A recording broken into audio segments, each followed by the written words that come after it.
Kematian emang gak bakal bisa diganti ataupun diulang kembali biar dia bisa hidup. Tapi masa lalu, sejarah, dan pembelajaran kita bisa dapatkan dari seorang Ratu Elizabeth II. Dia adalah seorang Ratu Inggris yang kemarin meninggal ya, yang udah bertahta dari sebelum Indonesia merdeka gitu sampai sekarang gitu. Nah, kenapa memang dengan Ratu Elizabeth II ini? Nah, pada zaman Ratu Elizabeth II menggantikan ayahnya yang meninggal saat dia lagi wisata ke Kenya, lagi jalan-jalan gitu ke Kenya, dia mewarisi kerajaan Inggris yang memiliki koloni terluas, sehingga bisa disebut Inggris ini adalah kerajaan terbesar yang memerintah pada saat itu. Bahkan saat negara-negara koloni mereka ingin merdeka, itu dibikinlah suatu cara namanya Persatuan Persemakmuran atau Perserikatan Persemakmuran ya, apapun sebutannya. Kalau di dalam bahasa Indonesia itu sampai 54 negara gitu, dan itu bertahan sampai sekarang meskipun beberapa negara sudah menyatakan merdeka dan beberapa negara juga protes ingin merdeka. Kenapa memang Ratu Inggris ini sangat perlu dibahas dan penting, khususnya untuk masyarakat Indonesia, untuk kita-kita gitu, masyarakat yang emang dulu pernah dijajah, yang sakit berdarah saat zaman Belanda gitu.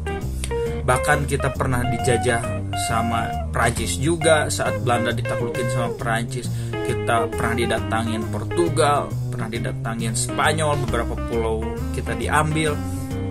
Bahkan kita pun setelah merdeka itu harus bisa melawan ya blok barat dan blok timur secara politik yang memang dilakukan Soekarno gitu, sampai Soekarno dikudeta. Nah, ini bakal panjang ya bahasnya, jadi tonton sampai akhir biar gagal paham. Kenapa sebenarnya masyarakat Indonesia ini, menurut gue ya, ini terlepas dari moral yang ada, jangan terlalu membesar-besarkan atau berempati. Mungkin harus kita empati, tapi jangan berlebihan gitu terhadap Ratu Elizabeth II. Memang sebagai masyarakat timur ya, kita ketimuran, khususnya di Indonesia, sopan santun dijunjung tinggi ya di dalam real masyarakat, meskipun di sosial media enggak.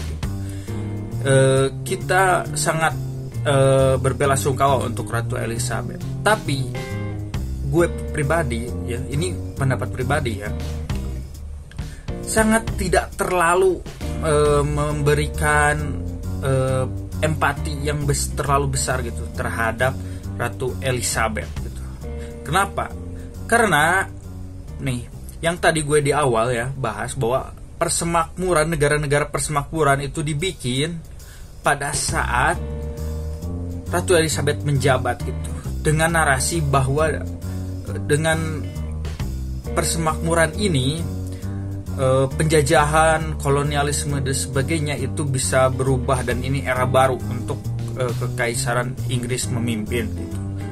Tapi sebenarnya kalau kita lihat beberapa pembahasannya, sebenarnya ini adalah ambisi dari orang tuanya gitu, dari bapaknya, untuk bisa membuat dalam tanda kutip negara boneka gitu Inggris ini. Jadi Inggris ingin negara-negara jajahan mereka itu menjadi apa ya, kayak masih menjadi sumber ekonomi, tapi di sisi lain sebagai sumber apa ya, kayak geopolitik mereka.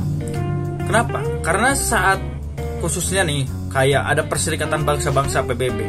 Nah, otomatis negara persemakmuran yang 54 negara tadi itu di awal-awal pasti mendukung Inggris. Karena apa? Karena pemimpin negara mereka itu bukan ke presiden, bukan ke raja gitu. Contohnya waktu itu ada Malaysia ya, yang sama Soekarno terus diganyang. Ada juga Australia gitu, ada juga Afrika Selatan. Nah, semua negara-negara itu pemimpinnya pada saat itu masih Ratu Elizabeth. Nah, untuk menjalankan pemerintahannya itu baru ditunjuk perdana menteri mungkin, atau gubernur jenderal biasanya kalau negaranya kecil kayak kepulauan Karibia dan sebagainya. Nah, jadi sehingga itu menjadi alat politik Inggris pada saat itu. Bahkan mungkin beberapa alat politiknya pun masih digunakan sampai sekarang. Ini juga terkait dengan ekonomi, dengan sosial dan sebagainya. Gak bisa dipungkiri ya, dengan kolonialisasi Inggris pada waktu itu, Inggris menjadi populer gitu, bahkan budayanya diterima oleh dunia, bahasanya diterima oleh dunia, bahkan sekarang bahasa wajib buat kalian-kalian yang pengen go internasional itu adalah bahasa Inggris ya. Secara tidak langsung perusahaan-perusahaan pun mensyaratkan karyawannya untuk bisa bahasa Inggris supaya bisa berekspansi ke luar negeri. Nah, begitupun budayanya gitu, di mana mungkin kalau awal abad 19 gitu sampai akhir abad 19 gitu, Inggris itu mendominasi dari mulai budaya gitu, pengaruh-pengaruh kultur dan sebagainya. Kayak mungkin yang gak terlalu dipahami orang Indonesia itu tentang budaya minum teh di sore hari ya. Terus mungkin The Beatles ya, band-band terkenal dari Inggris itu awal-awal abad 19 sampai mungkin tahun 80-70-an itu sangat populer banget gitu. Bahkan itu menyaingi Hollywoodnya Amerika gitu. Nah, budaya-budaya sebagai itu sebenarnya pada zaman itu sangat susah harusnya berkembangnya. Terutama kan media masih terbatas. Terus juga internet belum ada. Tapi karena mungkin pada saat itu banyak tentara-tentara Inggris, pengaruh-pengaruh Inggris, politik-politik Inggris yang masuk ke negara-negara persemakmuran mereka ya, yang bekas koloni-koloni mereka, sehingga ini budaya menyebar gitu, dari mulai musik, budaya, bahasa dan sebagainya. Nah, ini tidak terlepas dari tadi kepemimpinan Ratu Elizabeth yang seharusnya sebagai wanita, mungkin di zaman sekarang kan kemarin corona aja pemimpin wanita itu banyak dipuji gitu karena kemanusiaannya, karena menangani corona itu banyak yang sukses pemimpin wanita. Tapi dengan kepemimpinan Ratu Elizabeth ini malah melanggengkan kolonialisme yang bisa disebut, untuk kalau di orang Indonesia ya dengan perspektif Soekarno, adalah neoliberalisme dan neokolonialisme gitu. Jadi kolonialisme gaya baru gitu. Mereka mungkin dikasih kebebasan, dikasih demokrasi dan sebagainya, tapi tetap aja mereka harus di bawah Ratu Elizabeth, meskipun gak secara gampang, secara simbolis aja ya kebanyakan sekarang itu. Kalau dulu awal-awal ya harus gitu. Bahkan Ratu Elizabethnya juga sekarang hanya simbolis saja, nggak terlalu berpengaruh di politik, tapi lebih ke politik kerajaan di internalnya aja. Nah, dengan itu mungkin kalau ditariknya konteksnya zaman dulu, ini banyak sekali kemungkinan dan kesempatan Ratu Elizabeth sebagai wanita menjelaskan bahwa kolonialisme dan ketidakberi kemanusiaan dalam penjajahan itu harusnya dihapus, tapi dia malah melanggengkan gitu sampai ya, bahkan mungkin kalau kalian kemarin merhatiin ya beberapa media khususnya di BBC, terus di Amerika juga, yang memang negara-negara yang agak liberal gitu, banyak statement memberikan ketidaksimpatian saat Ratu Elizabeth meninggal. Nah, khususnya mungkin untuk orang Kenya ya. Sampai sekarang sebenarnya Kenya itu, kalau di kita oligarkinya itu kebanyakan di Kenya itu masih dipegang oleh kulit putih yang kebanyakan keturunan dari orang Inggris ya. Bahkan sentimennya ada berlian yang dipakai Pangeran Charles sekarang ya, itu harus dikembaliin. Terus ada juga berlian terbesar di dunia yang ada di India harus dikembaliin dan sebagainya. Jadi sehingga negara-negara bekas koloni ini sebenarnya masih sakit hati gitu dengan Inggris, khususnya mungkin Ratu Elizabeth pada saat itu, karena tidak memberikan secepatnya transisi tentang kolonialisme dan imperialisme itu bisa dihapus di negara-negara koloni mereka gitu ya. Nah, ini agak kontras juga dengan masyarakat Indonesia. Mungkin kebanyakan di kita, bahkan sebelum Ratu Elizabeth meninggal, kayak waktu Pangeran Harry nikah gitu dengan siapa itu tuh, kayak artis gitu, di berita itu naik tuh pakaiannya, bajunya resepsinya, pernikahannya, siapa aja yang diundang dan sebagainya itu naik banget gitu waktu itu ya, khususnya di Indonesia gitu. Nah, ini menggambarkan bahwa memang sebenarnya secara masyarakat tradisional Indonesia yang kebanyakan masih tradisional gitu, itu masih menganggap kerajaan, raja dan sebagainya itu masih diagungkan. Meskipun pada faktanya kerajaan Inggris itu menzolimi hampir sekitar sepertiga mungkin ya dunia gitu, dengan mengkolonialisasi mereka, menjadikan mereka koloni, jadi sebagai tambang ekonomi. Ya, kita tahulah tentang revolusi industri, kulit hitam dipaksa kerja dan diambil ke Inggris, bahkan sekarang keturunannya banyak ya. Pemain bola juga banyak yang hitam-hitam di Inggris karena itu pada zaman dulu gitu. Orang kulit hitam diculikin atau mungkin dikerja paksa dibawa ke Inggris buat kerja gitu, karena waktu itu sedang revolusi industri. Nah, emang konsep kerajaan dan pemahaman tentang raja putri itu masih lekat di Indonesia. Bahkan beberapa kemarin narasinya saat Pak Jokowi terkesan otoriter, dianggap dia adalah raja Jawa gitu, kritiknya untuk politisi di Indonesia. Karena apa? Karena memang mengkultuskan itu atau menganggap seseorang itu di atas hierarki masyarakat biasa dan raja itu masih kuat di Indonesia. Meskipun padahal kalau kita telisik, kita itu dijajah oleh kerajaan Belanda gitu. Dimana harusnya kita dalam alam bawah sadar mungkin atau secara tidak langsung itu harus benci gitu ke konsep kerajaan, karena kita pernah dijajah oleh kerajaan gitu. Bahkan kita juga pernah diserang oleh kerajaan Inggris saat sedang merdeka gitu. Dimana saat ada kekosongan kekuasaan setelah Jepang menarik tentaranya dari Indonesia, Inggris malah membonceng Belanda gitu, menginvasi Pulau Jawa, khususnya mungkin kejadian di Surabaya ya, yang memang bahkan tragedi Jenderal Malabi ya, jenderal yang terkenal pada saat itu di Inggris itu bisa meninggal gitu di Surabaya.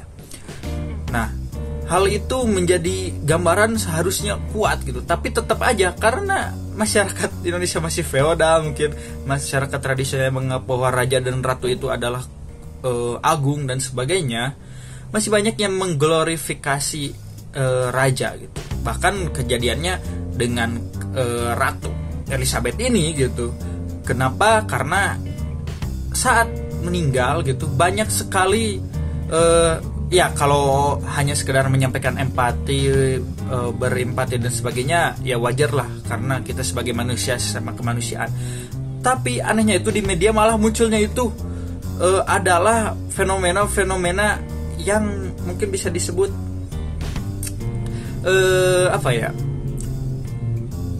hal-hal yang memang bersifat pribadi dari Ratu Elizabeth, kayak sejarah dari Ratu Elizabeth, tapi ini bukan berhubungan dengan politik ataupun pengetahuan sejarah, tapi kekayaannya gitu, terus cara mereka hidup dan hal-hal yang memang gambaran fantasi masyarakat Indonesia.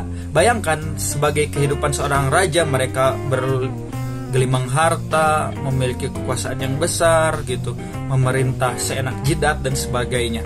Nah, hal-hal seperti itu sebenarnya naik kemarin. Mungkin nanti link-link beritanya gue naikin ya beberapa, karena banyak juga di media, tapi ini gak populer di media mainstream, tapi ada lah gitu narasi-narasi seperti itu, bahwa Ratu Elizabeth ini adalah ratunya dunia mungkin kalau bahasanya gitu sekarang. Karena ya masyarakat Indonesia masih feodal dan masih banyak yang tradisional gitu, sehingga hal-hal seperti ini bisa naik. Yang seharusnya secara naturalnya kita pernah dijajah oleh kerajaan gitu, mau itu kerajaan Belanda, kerajaan Prancis ataupun apapun itu ya, harusnya kan kita mengkontra gitu. Dimana harusnya dengan modernisasi ini, feodalisme gitu, pengaruh-pengaruh kayak raja ratu yang harus dihormati oleh masyarakat itu harusnya hilang. Karena apa? Karena bahkan di negara demokrasi itu presiden pun bisa diejek, presiden pun bisa dikritik, bisa sebagaimana supaya kinerjanya baik. Karena dalam bahasanya itu demokrasi dan republik itu masyarakat itu adalah rajanya gitu, bukan ada raja di masyarakat, tapi masyarakat itu ada raja. Presiden, DPR dan sebagainya itu adalah hanya mewakili masyarakat dan menjadi pekerja untuk masyarakat. Karena apa? Karena digaji. Beda halnya kalau zaman kerajaan, ada upeti, harus bayar pajak kerajaan dan sebagainya. Nah, karena itu di zaman modern aja di Thailand beberapa kali raja-raja itu di demo ya, dikritisi oleh masyarakatnya. Di Inggris juga begitu.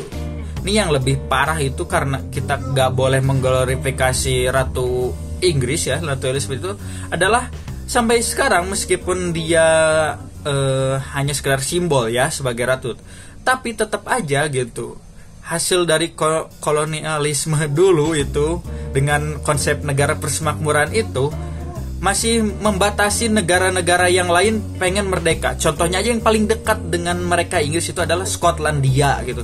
Skotlandia itu dari beberapa partai nasionalisnya, orang-orang nasionalisnya itu pengen merdeka, tapi ya mungkin karena faktor sejarah dan politik di negaranya pun gak bisa. Yang itu pasti korelasinya yang besar itu adalah dari kepemimpinan warisan dari Ratu Elizabeth II ini. Nah, ini juga yang terjadi di beberapa negara Karibia ya, yang sekarang juga lagi rame gitu narasinya. Bahkan di kayaknya banyak aktivis-aktivis yang mengkontra tentang memberikan statement tidak berempati untuk kematian Ratu Elizabeth karena para neneknya, orang tuanya itu banyak yang menjadi korban dari kezoliman Inggris. Nah, kalian pasti nangkep lah bagaimana harusnya orang Indonesia menyikapi ke meninggalnya Ratu Inggris ini. Boleh berempati, tapi jangan mengglorifikasi bagaimana ratu bisa meninggal dan dijunjung tinggi di negara kedua, yang negara kelas kedua, negara kelas ketiga yang menjadi bekas jajahan mereka gitu. Aduh, malah. Makasih semua yang udah mentengin sampai akhir. Jangan lupa kasih jejak, like, comment, subscribe, apapun itu biar ada traffic di video ini. Ini cuma pembahasan dan unek-unek yang mungkin kurang relevan untuk kalian, tapi semoga memberikan pengetahuan gitu untuk kalian semua. Makasih semua. Bye-bye.